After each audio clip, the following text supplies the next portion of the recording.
Hello, everyone. Welcome to the show. We're your host, Cohn and Sybilla Bakzaza. Big week. Niners are playing the Seahawks, and although the Seahawks are freaking terrible this season, 3-8, the Niners have only won in Seattle once since 2011. The Seahawks, in particular, Russell Wilson and Pete Carroll sort of have the Niners number the way that the Niners have Sean McVay's. So this is a highly intriguing game. Let's jump right into it. Actually, first, we have a question from the audience. Let's Sure. Is the RG3 tell-all book going to be troublesome for Shanahan? I guess we'll find out.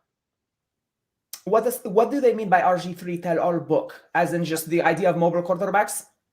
No, the idea of RG3 like airing out laundry from his years in Washington.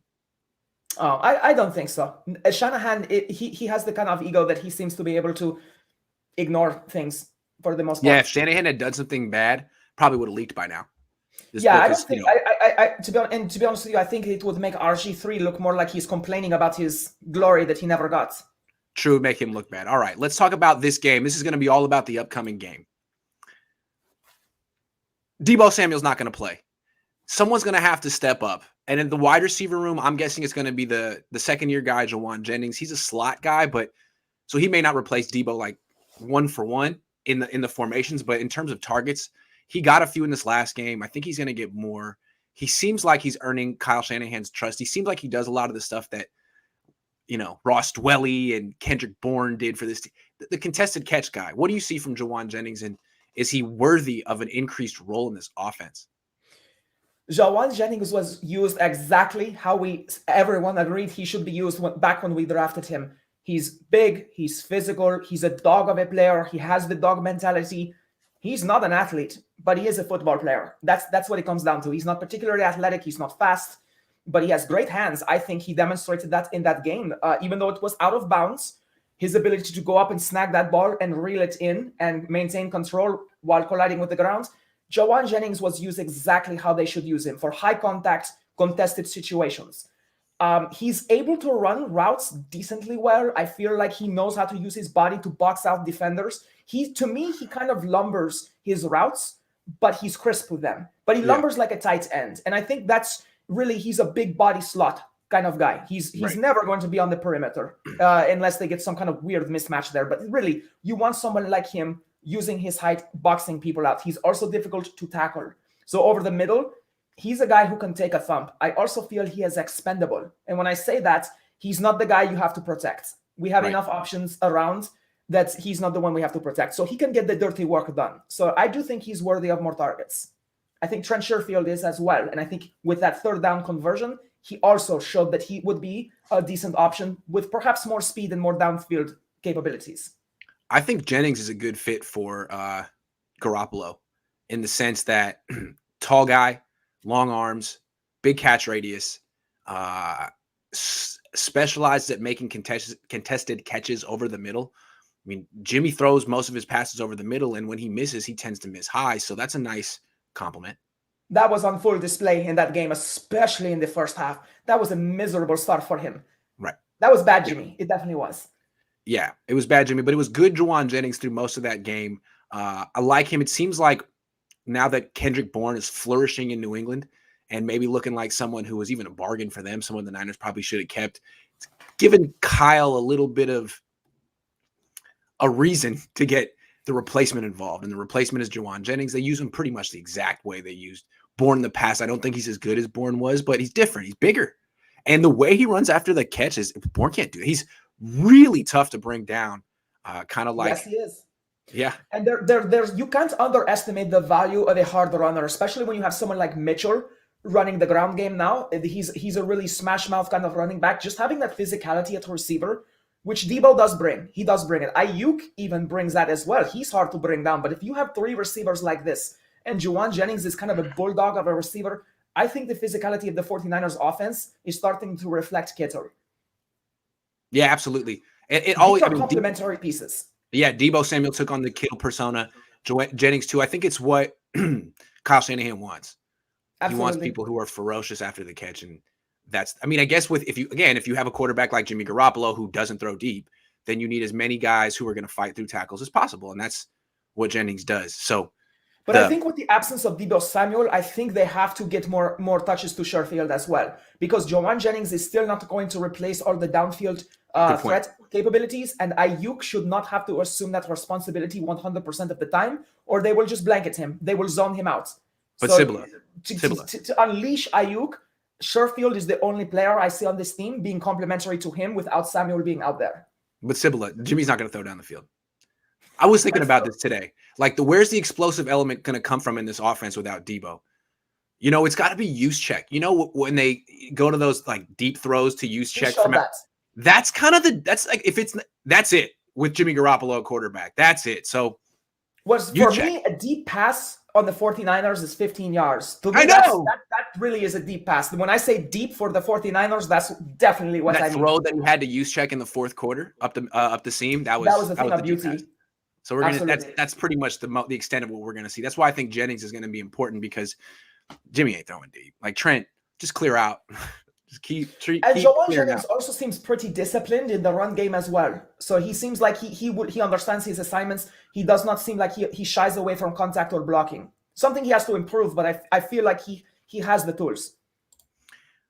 Drunk Leprechaun says, do you think with all the runs Mitchell is getting, his body can hold up and not get injured? I mean, time will tell. We don't know how durable he is, but I mean, he had the broken finger. But remember, I said that was really just like, that's a fluke. All you have to do is snag somebody as you're going by. So that one didn't faze me. So let's watch his knees, his back, shoulders, things like that. If we start seeing things like this, that will be your answer. But I don't think we should risk it. It seems like a lot. I mean, 27 carries in his last two games. I mean, I guess this is why Deebo Samuel is injured, because it's you're pounding the same player with the same play over and over and over. And even though Mac whiffed miserably on the block, the center, he knew it immediately. You could see Alex Mack. He just put his hands up like, damn, he knew what he did. But if you keep pounding the same guy over and over, it doesn't matter if you're Terminator. Eventually, you're going to break down. So they still have to give people, especially if you're a running back. Wilson. Yeah, I mean, he's a running back. He weighs 200 pounds. Like, I mean, what do you think's going to happen? He's great, but yeah, you got to be careful here. If they had him in a timeshare in college. This guy is the minivan. Like, there's a limit to how much I think we should pound him up the middle. Anthony Adams says, tell Sybilla her and Jackhammer beefing on my Twitter today had to be the funniest thing ever. I love how alive Niner fans are when we're winning. I didn't see the beef, but I'm sure it was entertaining. Well, it was more like Pee Wee Herman versus Jean-Claude Van Damme. You didn't miss anything.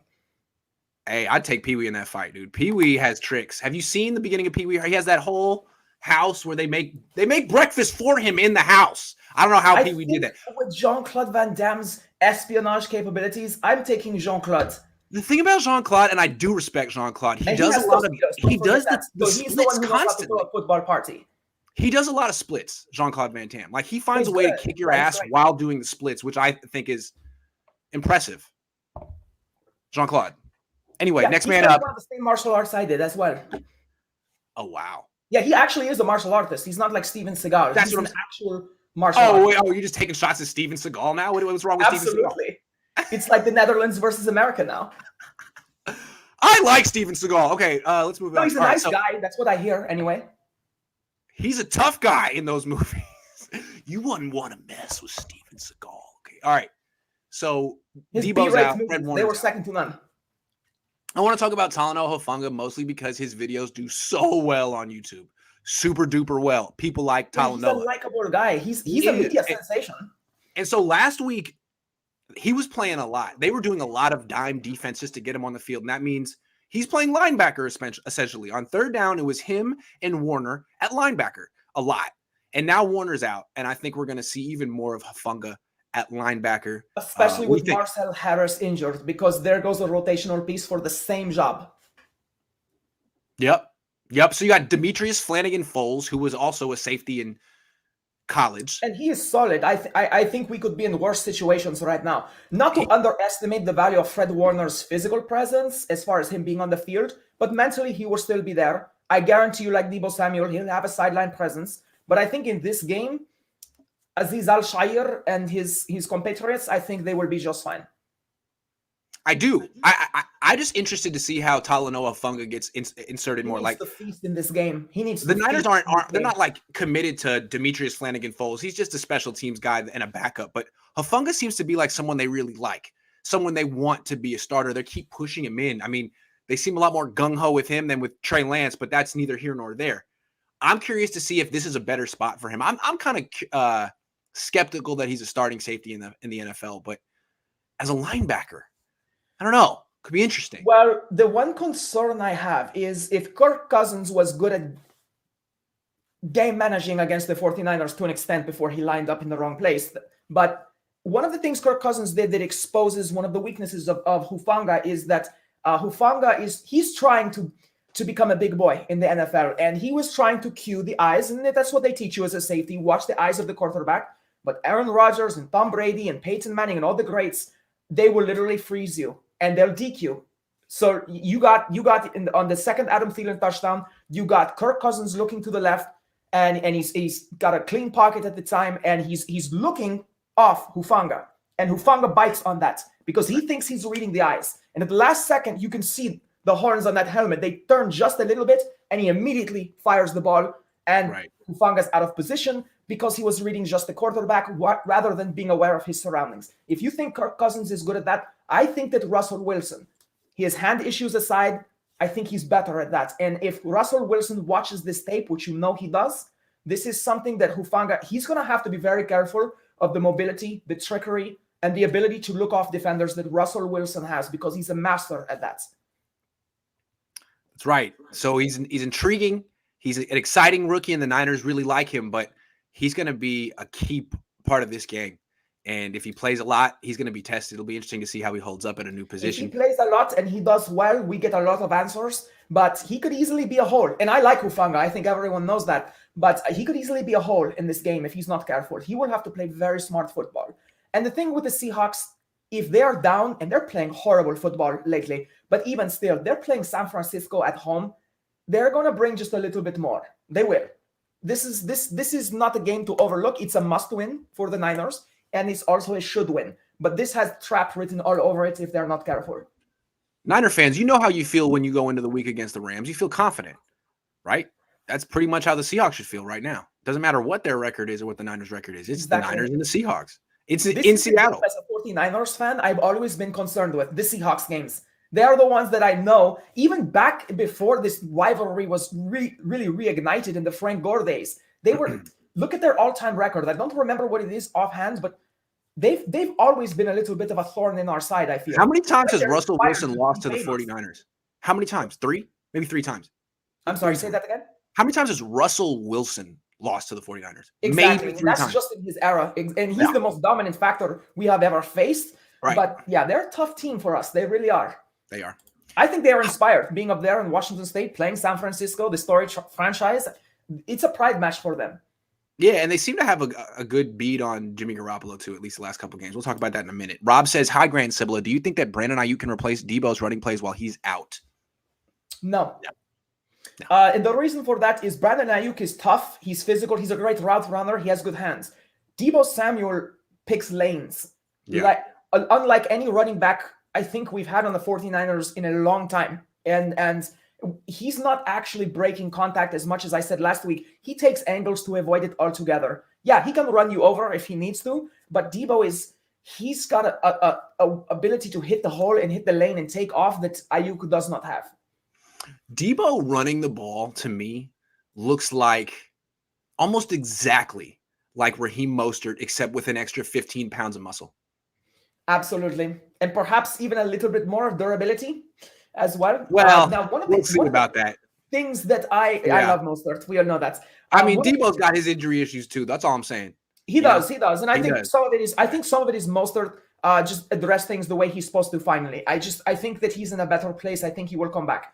One of the issues I have with Debo being run, by the way, is I don't think they need to actually run the ball with him as much as get him the ball behind the line of scrimmage. I don't think him pounding against the front 4 or 5 defenders every single time and risking that contact is necessary. Screens, shovel passes. I mean, there are so many play action. There's so many ways of getting him the ball within 5 yards. And to me, it's just about feeding him the ball, not necessarily about turning him into a running back. And Kyle Shanahan, when he made the joke, I turned you into a running back. He said to him, I already did. What, like, he actually has. I mean, there are going to be games where the running backs have more receptions than him. Right. And that does not need to happen. No. That I don't like. No. And that's why we're sitting here talking about his replacement. It's a good call. Like, you can line him up at running back and then throw him a screen like you would to use check, or, I mean, there's so many things you can do with him that you haven't done yet. Exactly. One more. Just because it's working, and it's, Deebo Samuel, he's like 3 yards. And I think Kyle Shanahan, he just likes to press the button over and over and over when it comes to him. And he's going to have to select a different function. Anthony Adams says over under 1 turnover or less for Jimbo. Also, why don't we use 4 or 5 wide receiver sets anymore? Do you expect Kyle to switch up his pass game looks finally versus Wow? There's some inside football questions. Let's start with the first one. Do you think Jimmy Garoppolo will turn the ball over against Seattle as a result of a high pass? Absolutely. I think he will too. I think he. I think Jimmy Garoppolo, the best way to intercept him is to drop a safety underneath and have him play zone coverage and literally just stand in between 2 different routes. And Jimmy will not see. He never sees him underneath. So that's what Smith did to him. That was not his. But you got to make sure your corners don't give up the freaking slant. Take away the in-breaking route. It's not going to the outside. Take away this. I'm sorry. I don't root against the Niners, but it's like, yeah, cover one's good. Don't give up the freaking slant. What? That's what they did on the Sherfield one on that last. Anyway, nice catch though. Yeah, it was a great catch. So the second 4 or 5 wide receiver set, I wouldn't have a lot of confidence with this 49ers offense doing that simply because of our pass protection. Jimmy Garoppolo's lack of mobility. I think he needs the extra help in the backfield. Kittle absolutely has to line up in a place where he can at least chip on the way out. I honestly feel that Kittle should be chipping more than he does. We've talked about that before, that he needs to get some contact before he runs his route. Shanahan needs to put that on George. So having 4 or 5 wide receivers, maybe if we had one more good offensive guard, a stronger right tackle, then perhaps yes. Depth at wide receiver isn't really that great. I mean, I'd rather them throw more passes to like Dwelly and Mitchell and Juszczyk, honestly. Because even if Samuel's healthy, you would have Deebo Samuel, Brandon Ayuk, maybe Trent Sherfield, Jauan Jennings, and which 5th one would you choose? I wouldn't choose. Finally, it would be like Benjamin or something. Do you expect Kyle to switch up the pass game looks finally versus Seattle? Is that the problem? It looks like Seattle has the book on that pass game because it's really struggled for the last 2-3 games. I don't foresee Kyle Shanahan tweaking too much of what he's done. I agree. I foresee him relying on the run, and I think he will stick to that. And as long as that works, I think we get out of this game. But if this becomes a passing game where we're trying out new things with Jimmy Garoppolo, then Russell Wilson would take control of the game and it will become Wilson against Garoppolo, and we know how that will turn out. So no, I don't. This is not the game to try a wrinkle per se. We have to stick to what we did against the Vikings. They know it's coming, and we need to feed it to them. Okay, back to the matchup. So the Niners aren't going to have Deebo, but they will have something they didn't have the first time they played the Seahawks this year, Elijah Mitchell. This guy is a big addition to this team.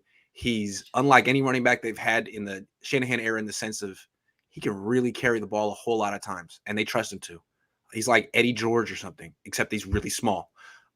So this is a new wrinkle. It's a new element in the equation, and the Seahawks haven't faced him. How do you think Mitchell will affect this matchup? Mitchell is the safety blanket that the 49ers did not have last time. Absolutely. He's a ground and pound kind of attacker. He gives them the ability to slow the clock down, and he gets a good chunk of change pretty much every time he handles the ball. I love his ball control. He definitely seems like a very responsible, hardworking running back. So right. That I'm really keyed up for him on that. I hope this is a trend. I hope it continues. I don't think the Seahawks are the team that can particularly expose him or something. I don't think this is a team that's going to knock the ball loose with him or slow him down. I don't think they have the edge set against this kind of a guy. I think as long as they stick with it, we could go 3 and out the first drive. That is no reason to take the ball from Mitchell. If he runs 3 times and can't get it, do it again. He absolutely does impact this matchup because the whole offensive game plan right now is Mitchell. Because we don't have Deebo Samuel, it's Mitchell plus those other guys. And that's Mitchell with his 4-yard rush on first down and Right. his 3 or 4 yard rush on second down, he's the reason Jauan Jennings becomes a little bit more important. This opens it up for Juszczyk. It opens it up for George Kittle. As long as they stick with him primarily, the pass game will open up itself. I feel like Pete Carroll has done a good job usually against the 49ers with Shanahan, like making them one-dimensional, taking away the run game. And that's a good start against the 49ers. And I think it's going to be hard to do that with Elijah Mitchell on the field. I think he's the real deal. And even if he's only averaging 4 yards a carry, like that, he's relentless and he keeps coming. I'd like to see them use him in different ways, though. Now that Debo's out, I'd like to see them throw screens to Mitchell because I would love to see him get the ball downfield. Yeah, like he's not going to pull away from defenses, but he can get you 30, 40-yard gains. He did it against the Bears. He had those long gains around the left side. He is probably one of the more explosive players in the Niners offense right now. And I think how they use him in this game will be important. They can't just run him between the tackles all the time. Give him some chances to make big plays because I don't know where the big plays are going to come for the 49ers in this game. Mitchell is a candidate. George Kittle is a matchup to keep our eye on. Bobby Wagner is the best in the game. Hands down. I don't care what anyone says. Bobby Wagner is if he doesn't have the athletic ability as much anymore, he has the intellect. He has the football acumen. That matchup versus George Kittle is very intriguing to me because I did see Bobby Wagner. He did not have his best game against the Washington football team. He had made some brilliant plays, but it was number 56, I think, who had the better game. Bobby Wagner did lose his matchup against the tight end. They have a good tight end, the Washington football team. He's a good pass-catching tight end. George Kittle, I think, is an all-around, by far superior tight end. But I really look forward to seeing what he can do against these linebackers. Kyle Juszczyk is the other person. Brandon Ayuk, I think, so if they can't shut Mitchell down, I feel like the Seahawks will focus on removing Ayuk from the equation. Because with no Deebo Samuel, they know he's our first wide receiver now. So I think that their one-dimensional attack may actually come in trying to remove the pass game from Garoppolo and flooding his field of vision. You know that Bobby Wagner and Pete Carroll will flood the box. So this is what Jimmy Garoppolo will see because he does react to that in a negative way, I feel. Well, let's focus on George Kittle because it seems that, there's Elijah Mitchell and they do give him a lot of touches, but someone's going to have to step up down the field for this team. And, there's Ayuk and he's been hot recently, but Kittle's like a captain. Kittle's the highest paid player. I mean, he's the highest paid tight end in the league. He's supposed to produce. And I don't really know what's going on with him, but this year he's like his lowest yards per reception since his rookie year, his lowest receptions per game since his rookie year, his lowest yards per game since his rookie year. He's just been kind of an afterthought. And maybe they're like, he's been hurt. He's a little older. Let's just get him to the playoffs and then unleash him. You got to use him this week. And if you keep him in the garage, you just might lose a game you should win. So I'd like to see George Kittle kind of come to life and be the George Kittle we remember. If Bobby Wagner feels that George Kittle is being taken out of the game by Kyle Shanahan, it allows him to focus on other things, and we don't want that. Remember Kittle from 2018? He used to be able to catch a pass and just run through the defense for a touchdown. I can't remember the last time he did that. That's Debo now. Still can. They're just not giving him the options. I feel like the run game and Deebo Samuel, and it's become a Samuel-centric offense lately. I know that George Kittle hasn't had the greatest season. He is showing up in other ways. He's still the blocker. He's still a great blocker. He's still the responsible tight end. I don't feel they are feeding him the ball because I feel like they're force feeding the ball other ways. And like Deebo Samuel and I just feel like it's up to Shanahan to use Kittle. I don't see anything from Kittle. Do you? It doesn't seem to me like he's not running his routes well. Seems to me like he is. Seems to me like sometimes he's open. It just seems like he's not really the primary target. And some of his receptions, they seem to come to him when he's wide open. It's like they don't want to throw to him when it's contested. Do you see this as well? Or why do you think they're not throwing it to him? I don't know. Hard to say. I just don't know. But to me, it looks like he's not as fast as he used to be. Still a great blocker, but he just doesn't look as fast and as explosive as he used to be. I don't know. I mean, he's still getting some catches, but like when he catches a pass in the flat, I'm not really thinking he's going to go for a big game. Whereas anytime Deebo gets the ball, I'm like that. Kittle, I'm like, he might miss. He might break one tackle. Nothing against him, but he just doesn't seem the same really since 2019. I don't know what it is. There are a lot of good players go crazy in this game. Who nurse nagging injuries, who don't talk about it. It's very possible that this offseason he might need some attention. He's got a calf thing. Maybe it's still affecting him. And You never know. As But far as pivoting and explosion, you need your calf muscles. let's talk defense. The Niners should win this game again, but the one thing that is kind of concerning is that no Debo, that's the Niners' explosive element. Seahawks still have DK Metcalf, and he is one of the more explosive players in the league. He's the kind of guy who can, catch a pass, run through your defense, score from 75 yards out. It's nice to have a player like that. It really makes the game easy. And the Niners have had that all season. Now they don't. The Seahawks still do. And the thing about him is he didn't really get the ball much last week. And it's a whole talking point in Seattle. Yes, where the hell is DK? So I think it's probably going to be featured in their game plan. And what do the Niners have to do to make sure he doesn't ruin this game for them? Well, Russell Wilson, after the game, he said we have to get the ball to DK more. They know it, we know it, and it's going to happen. I feel like for Pete Carroll, he has to do it. It's a media thing at this point. It's a fan thing at this point. But it's also a no-brainer. If DK gets the ball, he's violent. He's hard to bring down. Yeah. And just like Debo. Basically, we've got no one in the secondary who can man up against him. Plain and simple. He gets one-on-one with them, he will run them over. Hufanga is the only guy I fear who can match his physicality, but he can't match his speed. And I just don't. That's a mismatch if he has to go against him. Jimmy Ward has man coverage abilities.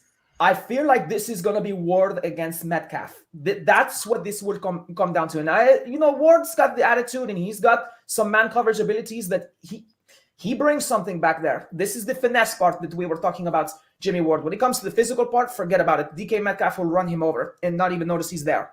But when it comes to the finesse part, Jimmy Ward brings intelligence. He brings good zone coverage. He brings good man coverage. So I feel like Jimmy Ward has to know where DK is at all times. Until it just seems like Kittle, he's just eliminated somehow, as you say, in the garage from the game. Jimmy Ward will have his eye on there. I trust Jimmy Ward in this. I do. I feel like the Seahawks, they have Tyler Lockett. We can't forget him. He had some receptions. Him getting the ball more than DK. Yeah. And the thing I will have to be blunt. I'm racking my brains for what do you do? And the only person that can do anything is Jimmy Ward, because our corners, Emmanuel Mosley is the only option to go up against him. But then what if you have Tyler Lockett against Josh Norman? I actually prefer the Norman. If I'm the Seahawks, if I'm their offensive coordinator, my favorite matchup would be Lockett against Norman. Okay. Yeah. That's where I would go. And I'd let DK Metcalf be the eye candy. I would get him the ball a couple of times, let him soften up the secondary. But Tyler Lockett, to me, is also an X factor here. But I think that's a great point. And I just don't think the Niners have an answer. Besides, Jimmy Ward will have to be responsible, and he will be cleaning up some issues back there. And I think the defense, DeMeco Ryans needs to understand Josh Norman against DK Metcalf is free. It's 3 yards. It's a pass interference or it's a reception. So we don't have the secondary against Lockett and Metcalf. That's worrisome. That's what the Seahawks have over us in this game.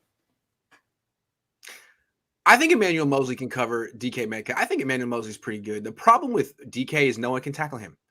So if he gets catches the ball on a slant, he gets moving, he breaks tackles. So I think tackling DK is going to be a big deal, just like it is tackling Debo. We can't let him Jimmy Ward, Jaquiski Tart. You guys need to tackle this guy in the open field, because when he killed him last year in Seattle, when Jimmy Garoppolo started that game and got hurt and left, he was just running through the defense like a freight train, the way Kittle used to do. So they have to tackle him, get him low, get his legs. He'll bounce off. If you go high, he'll bounce off of him. You'll get hurt. Mosley, I will say, he has been jumping off the screen a little bit lately for me as far as his willingness to tackle. He flew around all over the place in that Vikings game. So I do appreciate the motor that Mosley brings. And his coverage abilities are sound. They're good enough. Yeah. But tackling, that's an issue. Because DK isn't a great route runner. He's just a freakish combination of size, speed, power, and momentum. Yeah, so, you can cover him. It's just rough. Owens with he's a lot like T.O. But his route running is kind of, I do my own thing for the most part. He's like, all right, I'm supposed to post somewhere around there and then go that direction. Just get me the ball. Definitely. He's not once he gets some momentum, he's tough. It's tough. And I'll be honest with you, I've seen a lot of receivers not be. One of the reasons Anquan Bolden could be so slow but be so good is because he worked on his route running. We'll see how long DK Metcalf lasts without. And he was hard to bring down. He was hard to bring down. Briz KO says the NFL status quo is the status quo. Russ will pop off again. Got to score 30 plus again. Sandy needs to utilize Kittle, give him 10 plus targets. Yeah, 10 plus targets for Kittle, man. Like enough of this 3-4 targets nonsense. Yeah, absolutely. Yep, I agree with that. As far as scoring, he's had 6 targets the last 2 games. Sybilla, sorry, 6. George. Yeah, it's inexplicable. I that's why I was asking. I mean, is there something nagging Kittle? Do they know something we don't? Because he's I don't see that he's not still an ultimate weapon. I just don't see that he's bad. I think he's still George Kittle. Yeah. Best way to win is if Jimmy Garoppolo throws a pick in the first quarter, Kyle switches to run ASAP. Hilarious. Yeah, that's a good point. Well, this will be as simple as just keeping Jimmy on the reins. He just has to be kept within his confines. Short passes. Jimmy Garoppolo actually is throwing a little bit better over the middle when he doesn't throw high. He's starting to get the ball out in front of his receivers a little bit more. So they're not taking the hits that they used to. The last 3 games, that's the only thing I watch. When I watch Jimmy Garoppolo, I'm like, where is he putting the ball in the diamond? Is he putting it anywhere from shoulder to shoulder and not behind them? He's been doing that better. Julio says, not trying to sound negative, but the Niners are not winning this game. Our secondary will be burned and our offense will be limited with just Kittle. I mean, Julio's fears are well-founded. I mean, Josh Norman, if there was a way we could just get him to punch the ball out and not cover anyone, it would be great. Like the 12th man on the field, maybe. But we have a secondary that's very easily exposed. And K'Wan Williams is getting to the ball early over and over and over. At this point, Lenoir needs to play. It's over with K1. Did the Niners defense shut down Jefferson and Thielen, or did the Niners offense hold the ball for almost 38 minutes? And did Cousins miss a bunch of open throws? It's tough to say. Now, I think he answered his own question. Holding on to the ball, keeping them on the sideline. Yeah, that's how you won. Let's talk about Russell Wilson, because look, I haven't watched a ton of Seahawks this year, but I watched them Monday night against Washington, fully expecting them to win. And watching Russell Wilson was like, what happened to you? He looks like a totally different person. One thing I noticed is he was really inaccurate. He was missing throws by wide margins. I've never seen him do that. There's got to be something up with his finger that he messed up, right? Yeah, so where he grips the ball, where he normally has that beautiful spin on the laces, the speed of the spin is not there. It just doesn't seem like he's gripping the ball and torquing it the same way he normally does. So when he goes to pass it, it's just coming out. It seems like it's coming out early or something like that. Like he's not able to maintain his control through the pass because he's going high and he's throwing deep. Like he's ahead and high on his receivers. It's not Russell Wilson at all. He looks miserable. I mean, it was terrible. I turned that game off literally after halftime. I'm like, I'm not staying up for this. I also feel that the issue with the offense is, I mean, obviously injuries, right? Like no running backs, no offensive linemen, but also this offensive coordinator that they got from the Rams, Shane Waldron, who had never called a play before. Damn, he sucks. Awful. He really Can't get the ball to DK Metcalf. Can't really do anything. There's nothing that offense does well. And you have a Hall of Fame quarterback who's younger than me. You freaking suck, Shane Waldron. Sorry. I would agree. And this I never like to throw dirt at the other teams or anything like that, but you bring this up. I can literally say there are tons of fans in the faithful that could call a better game because everybody knows who DK Metcalf is, and they would just be like, well, throw him the ball, throw him the ball. It's like having Deebo Samuel and not giving him the ball. How do you not call his number like every 4 or 5 plays? Imagine you don't have to be that the faithful would have if Deebo was out there and got 3 or 4 targets and no handoffs. God. Yeah, I don't understand. It must be going soft up in Seattle. Let that slide. Anyway, Sherman said it, and like Sherman's one of my favorite players. I know he's very controversial the way he talks to people and things like that. Kind of wish he wouldn't do that, but one of the things he said, he threw some shade after he left Seattle, and he said that the stories and the antics of Pete Carroll wear off. He tells the same story 250 times, and when you're new, he seems charming. He seems like a great leader, but you just realize he doesn't have a big bag of tricks. That's what Sherman said. Earl Thomas was quiet, but Earl Thomas did nothing to dispel that. And it just seems like Russell Wilson's dysfunction in this offseason comes from ownership and the coaches. So I just feel like Pete Carroll does not have a handle on these Seahawks the way he has in the past. And for instance, if you're Pete Carroll, how can you let your offensive coordinator not call plays to DK Metcalf? I don't know. I understand good leadership is letting your people work, but not if they keep failing.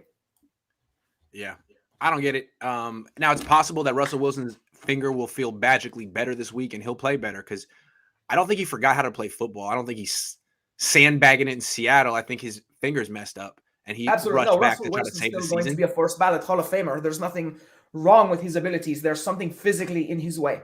I'm just not used to seeing him lose. I mean, I think has he ever won fewer than 10 games? He might have had 9-7 season once. Yeah, he did. One time. He did. He Once. had where they did not make the playoffs, I think. Yeah. Yeah, this is very strange. Purple Baby Skunk says maybe make Kittle like Debo and put him at running back. He already said he didn't want to do that. He's not low enough to the ground. Kittle take contact from 260 plus pound men. George Kittle is a mismatch for anyone his size and smaller. That's where he can bully people. So I don't want to see him against linemen. Against some linebackers, not Bobby Wagner. Yes, and certainly against safeties. All right, next topic is Jimmy Garoppolo's last two starts against Seattle. I'm trying to get – hold on. Let me get the numbers real quick. He's played them his last two starts against Seattle have been no good. Let me get him. Hold on. Am I tripping? Where is it? Sorry, this is live television, everyone. Damn. That's why we have an editing crew eventually. I know I was... Okay, here we go. Okay. Yeah, this is how we edit. Okay. So I was about to clean it up for you, but go ahead. So Jimmy Garoppolo's last two starts, we're talking 2020 and 2021, in Seattle 2020, in Levi's 2021, 25 of 39, 249 passing yards, 1 touchdown, 2 picks, 2 injuries that made him leave the game, 69.3 passer rating. Not good. Not good at all. Is it fluky? Did he just get hurt? Or is there something that Pete Carroll has identified in Jimmy? Tell me. I don't think it's a fluke that he got injured. And with all due respect to Jimmy Garoppolo, he's not the most durable quarterback. Everyone knows that. So I don't think it's a fluke that was a factor. As far as what Pete Carroll does, I feel like Pete Carroll just knows how to create confusion. He may not have all the pieces that he used to have in the Legion of Boom. He may not have running backs in an offensive line, but he does at least know how to get involved as a defensive mind. Like, he's really good at thinking up of ways of causing confusion. But the thing is, Jimmy Garoppolo, he's not that hard to confuse. He's immobile. No. He can't throw deep. He's not good on the outside. He's not good over the middle. He's really only good at around 5 to 10 to 15 yards at the most. 15 yards, it sounds like a joke, but that's a deep pass for him. 15 yards down the field is a deep pass for Jimmy Garoppolo. Yeah. Really where he thrives is behind the line of scrimmage, which I could probably hit those passes. And then anywhere 5 to 10 yards beyond the line of scrimmage. That's where he kind of thrives. So I feel like Pete Carroll's just taking that dimension away from him. And I feel like he creates confusion, like the looks that he gives him, the disguise coverages, the way people drop back into coverage, the way people show pressure at the line of scrimmage. Pete Carroll, I don't think he's doing anything special. I just think he is flooding the field of vision for Jimmy Garoppolo, which is the key to success against him, is just that mental pressure. You don't even have to put your hands on Jimmy Garoppolo. It's the mental pressure. Look in the Vikings game. He sacked himself twice. He tripped and fell, and he ran into the lineman on the other way. This guy can't move. It's like turning a refrigerator in the backfield. He's not going to go anywhere. I have a bad feeling about Jimmy Garoppolo in this game. I got a bad feeling about Jimmy Garoppolo in this game. He hasn't made it through the Seahawks game the last 2 times he's faced him. I think they have his number, and I think they do a good job of basically shutting down the run game and making him beat him, and he can't win that way. He really needs the running backs to go off. So to me, that's the key. I really think this game is we're either gonna see Jimmy. There's a possibility that Jimmy Garoppolo could really stink, and that they would either need to play Trey Lance or they won't play Trey Lance and they'll lose. I'm not saying they're going to lose to the Seahawks, but it's definitely conceivable that Jimmy could have a stinker. I really think Trey Lance gives him a better chance to win in this game. I don't know why they never gave Trey Lance an opportunity to hand off like Jimmy does. But if you put Trey Lance in an offense where he handed off twice as much as he threw, and it was like a 40-20 split, I mean, at least Seattle would have to worry about defending the ball down the field. It would open up running lanes for everyone else. I've got something on that. Defense is so constricted around Jimmy right now. Yeah, I've got something on that. The run game. Back to what you said. I was watching the game with my father, and he turns around to me and he says, nobody believes it. And I said, you mean when Jimmy Garoppolo fakes the handoff but actually hands it off? Watch I challenge all of you, watch the defenders. When Jimmy Garoppolo, he does everything by the book. That's one thing I like about him. When he hands the ball off, he's very disciplined. He tries, Jimmy Garoppolo. So when he hands the ball off, he still does his fake throw, and things like that. Yeah. When he hands the ball, he takes off. I have never in my life seen a defender bite on that. They never do. He never creates confusion. When he turns around, that ball is gone. That's if he sticks it out there, that ball is gone. And so when he goes and he runs the other way, no defenders follow him. In the Vikings game, not a single one followed him. Did you notice that? I did notice that, yes. They didn't even miss a step. There wasn't even a momentary hesitation. That's how you fake out your linemen or your linebackers or your safeties that are blitzing. When you go to fake in an RPO or it's a handoff and you're trying to freeze one of the defenders, you'll watch. All that has to happen is this. That shoulder, that outside shoulder, that's all that has. If that moves, they've lost their step. And so if you don't have the ball, that running back is gone. Not a single. They didn't do it. When Jimmy Garoppolo hands it off, they just bolt right past him. If Trey Lance was in there and he buys us that little bit of freeze time, that little bit of indecision, and perhaps he even keeps the ball, this is a whole new look for the run game. And I'm not saying give the reins to Trey Lance. I'm saying mix him into the plays. We have nothing to lose by that. And even if Trey Lance never runs, his very presence out there, it's obvious he's going to run. So that's another one-dimensional thing with Jimmy Garoppolo. And that's, again, if they take away the run game, then here's the matchup. It's Jimmy Garoppolo and Brandon Ayuk and Jauan Jennings versus Russell Wilson, DK Metcalf, and Tyler Lockett. So who would you pick if it's those 3-on-3? I don't know. Who would you pick? Russell Wilson. That was rhetoric. All right, let me give you some stats. I've been looking up some stats. So Jimmy it's not just the last two for Jimmy. He's started against the Seahawks 5 times. He's 1-4 against the Seahawks lifetime. He has thrown for 800 yards in 5 starts. 800 yards in 5 starts. 3 touchdowns, 3 picks, passer rating of 83. That's not good. That is not good. And real quick, this is just a half. But Trey Lance played the second half against the Seahawks. That was week 4. And his numbers were 9 of 18 for 157 yards, 2 touchdowns, no picks, 117 quarterback rating. I'm just saying.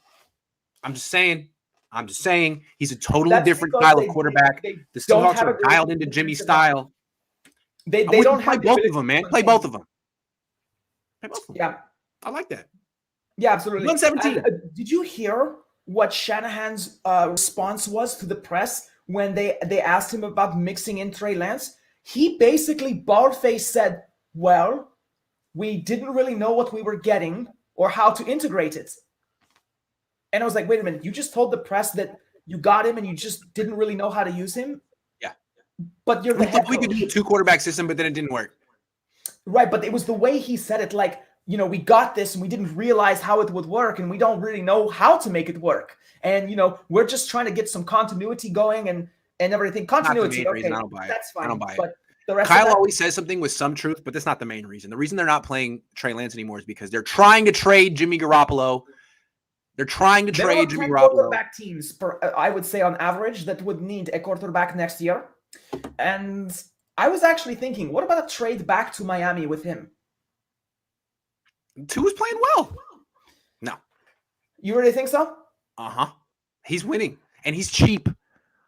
I don't understand the team that's going to want to spend it. Their coaching staff is very weird, though. I will say that. They have a strange coaching staff. I don't like how they manage to be honest with you. Well, we'll see what happens with Jimmy. Let's come back to this game. Let's make a prediction. Who do you think's going to win and why? Give me a score. Well, I have to go with San Francisco because on paper and theoretically, they should win. I think they will win because I think Elijah Mitchell will give us control. He will give us control of the clock. And keeping Russell Wilson on the sideline does not allow Russell to cook. That's the big thing, is no rhythm for him. That's what a good ground game gives us. So I feel like we will win this game. I do not foresee that the 49ers blow them out. I think this is a game that I hope Robbie Gould is here today because I think he will be necessary. I think he's got to score for us, and I think he will have to kick a couple of 40-plus yard field goals. So I think my final score here would be 23-17 Interesting. in favor of San Francisco, of course. 23-17. That sounds about right. It seems to me like if either team's going to get to 30, it's going to be because of turnovers from the other team. Like these are two without Debo. These are kind of two. I don't know what to expect from these offenses. The Niners should be able to like string together long drives, but will they score? How many long drives will they have?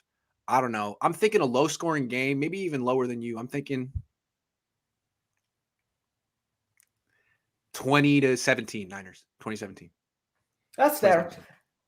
The thing is, as much as it hurts to have Deebo Samuel out, I really do think with Kyle Juszczyk and George Kittle, we have enough weapons to put Ayuk open. And here's the thing. That's the scores we've picked. But the 49ers against this defense, if they manage their own offense well, they should be able to hang 34 points on the Seahawks. I just don't think they will. No. I'm sorry. Jimmy Garoppolo not throwing the ball down the field. He needs Debo. No. It's not Jimmy Garoppolo that would do it. It would be Kyle Juszczyk, George Kittle, and Mitchell. Yeah. Because there's no explosive element to Jimmy's game. You need it from other players. 49ers forcing a turnover. I do. Hey. I think they do, and here's why. I think it's a high throw by Russell Wilson that gets picked. My pick for the pick is Azeez Al-Shaair, and the reason for that is throwing over the middle on a slant where he goes high, or he overcompensates by holding onto the ball too long and it goes low. I think it's somebody in the short range field. It's not going to be our corners unless it's Emmanuel Mosley. I feel like they will have some plays on Russell Wilson passes. And here's the thing, Jimmy Ward, if you're watching this show, please feed off of the high throws because you are going to see a version of Russell Wilson you've never seen before. So your instinct has got to include the fact that he's throwing high. I think you know that because you're a smart guy. Right. This is something and you see a quarterback throw high every day in practice. Both of your quarterbacks miss high. Jimmy, Trey, you've seen this. You should be just keep the Jimmy Ward is good at this. Keep the receivers in front of you. Give them the short completions, but keep them in front of you. Don't because the thing is Russell Wilson still got some bomb plays, and he still can, and that's the issue with Russell Wilson. And that's against Josh Norman. That is really going to come into play, I think. That's how they're going to score. A horrible game, he led him all the way down the field and just messed up on the 2-point conversion. So, yes. All right. Maybe Norman punches the ball out again. Maybe. Anthony says, Jimbo, 2019 Monday Night Football versus Seattle was awful. Pete owns him. Kind of. Well, the record can't argue with Anthony. That's for certain. Look, I've watched Pete Carroll coach from afar for a long time, and it seems to me that at least with Niner quarterbacks, once he gets a feel for him, he's rough on him. I mean, he was rough on Alex Smith. He was rough on Colin Kaepernick. I think he was. Yes, he was. He's good. He's good, man. He's good. I honestly don't think Pete Carroll should be fired. I think they need a whole new staff around him. I really do. Like, think about what Robert Saleh would do to Jimmy Garoppolo. Do you understand how Robert Saleh would know intimately all of his weaknesses and play at him and exploit him? I mean, Carroll's the same way. How many interceptions? It was like the high in practice. How many did he throw in that practice? Oh, 5 in a row on 5 consecutive throws. That really happened. Wolf Life Wild says Mitchell's like a perfect balance of Moster's burst with Frank Gore falling forward. I like that comment. Stopped. I like that. My father said that he looks like Frank Gore, but meaner. Oh, I think so. Frank Gore, he knows how to get down. He's a really smart player. He's one of the smartest running backs I've ever seen. I think he is the smartest running back I've ever seen. But Mitchell best feel for playing the position I've ever seen. Yeah, he was really good. Yes, and a feel and an acumen. I mean, the guy could have played football or he could have been an astronaut. That's Frank Gore. Mitchell, on the other hand, brings something that I don't think Frank Gore brings all the time, and that is viciousness. Just ask Trent Williams. Trent Williams himself, he said 2 times I've been trucked in my whole life. One was by the great Adrian Peterson, who he's good friends with. And he goes, and it wasn't as bad, but Elijah Mitchell, I turned around and said, who the hell was that? I looked down, it's this little Elijah Mitchell, basically. And that's something that, and according to Trent Williams, listen to the sound effects of what it's like to tackle Mitchell. It's violent. And if you are sub 250 pounds, you want nothing to do with hitting him. Yeah, Gore was actually, the way I remember him was he kind of made himself smaller than he was. He was a 215-pound running back who could kind of get small and get through really small holes and squirt out. And it's like, how did he do that? But Mitchell is just pounding people. Yeah, with that high elbow thing he did to protect the ball, I missed that. Yeah, absolutely. All right, that's our show for today. Thank you very much, Sybilla. I like the Breezy's last comment there. More elusive, less violent. I agree with that. I like it very much. All right. Well, thank you for watching. Thank you for doing this with me, Sybilla. I appreciate it. Absolutely. It's a pleasure. I love being here with the faithful and with you. Same. Thank you very much, everyone. I'll be back in an hour and a half with Jesse, 49ers After Dark. Now that it's regular time and not daylight savings, darkness is upon us. So 6 o'clock. Absolutely.